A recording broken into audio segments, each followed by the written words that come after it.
The pickup drops a kid at school at 7:40 in the morning. By 8:15, it has a ladder, an air compressor, and is pulling into a second job site stop.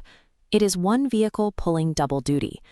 Many owners assume that because they pay for a personal auto policy, the metal, the engine, and whatever activity happens inside the cab are automatically covered. Insurance adjusters look at the vehicle's exact use at the moment of a crash. Tools in the bed, a commercial logo on the door, or clients in the passenger seat change the entire risk profile of that trip. If that business use was never disclosed and written into the policy, the insurer has contractual grounds to exclude the coverage. They will deny the claim. Hiding a work truck on a personal policy to save a few $100s leaves you personally on the hook for medical bills, vehicle repairs, and legal costs. The financial exposure lands entirely on the business owner. To figure what coverage you need, this flowchart evaluates two factors: the name on the title and the nature of its daily trips. Notice there is no mileage counter. Carriers don't classify use based on random work miles, but the actual purpose of the trip. You have to look closely at your own Tuesday. Are you hauling drywall, driving to different client sites, or simply commuting to a single desk? The goal is not finding a clever loophole to keep your rates down. It is accurately mapping your true daily risk to the correct policy framework. Looking at this checklist, personal auto policies are strictly built for these parameters: the daily commute to one office, weekend grocery runs, and school drop-offs. Lighter business use pushes the boundary. Think of a real estate agent showing houses, or a consultant driving a sedan to a client meeting. Insurers verify the exact nature of the errand.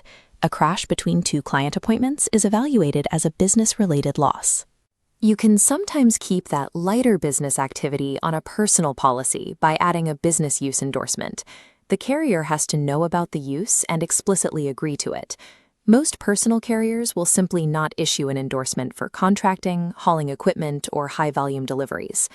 Leveraging the lower cost of a personal policy is only a viable strategy if your driving remains purely personal or falls under an explicitly approved light-use add-on. This decision tree shows an absolute rule. If an LLC holds the title, it requires a commercial policy. A single car driven by one person still routes to the commercial form. For personally titled vehicles, carrying tools or hauling equipment forces them onto commercial coverage. Commercial policies are built with higher liability limits, often starting at $1 million. A business holds more exposed assets than an individual, and the policy scales to protect them. It also provides operational utility. To bid on jobs with general contractors or commercial property owners, you have to present a certificate of insurance. A personal policy cannot generate that document. Commercial auto carries a higher premium, but it is a non-negotiable requirement. It protects you against ruinous claim denials and provides the formal credentials required to win larger commercial contracts. There are two hidden liability gaps that catch business owners off guard. The first is using a personal car for a delivery or transportation app. A rideshare endorsement plugs the gap while you wait for a request to ping. However, if you drive full-time, it is not a substitute for a properly classified commercial policy. This chart maps the second, much more dangerous gap. An employee drives their own personal car to run a work errand, like picking up parts. That intersection creates liability for the business. To bridge this specific hazard, you add hired and non-owned auto coverage to your business policy. The company can be sued over a crash involving a vehicle that it does not even legally own. Purchasing gap coverage is critical to keeping the business intact when an employee makes a mistake on the road.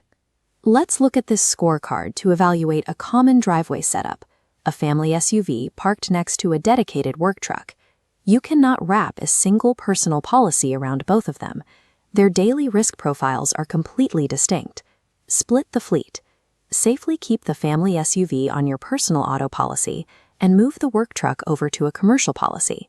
Separating the policies means you will manage split premiums and an extra layer of administration.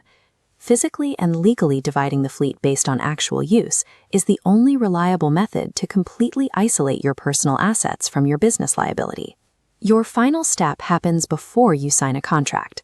Disclose your unvarnished weekly schedule to your insurance agent. Detail the tools, all the stops, and the employee drivers. Providing accurate inputs ensures the insurer writes a policy that explicitly covers your operations. That factual alignment is what prevents a denial during a crash. Do not minimize your job site mileage or hide the fact that you carry equipment just to secure a cheaper rate on the front end. Surrendering the illusion of a chief coverage loophole is the exact price required to buy absolute certainty.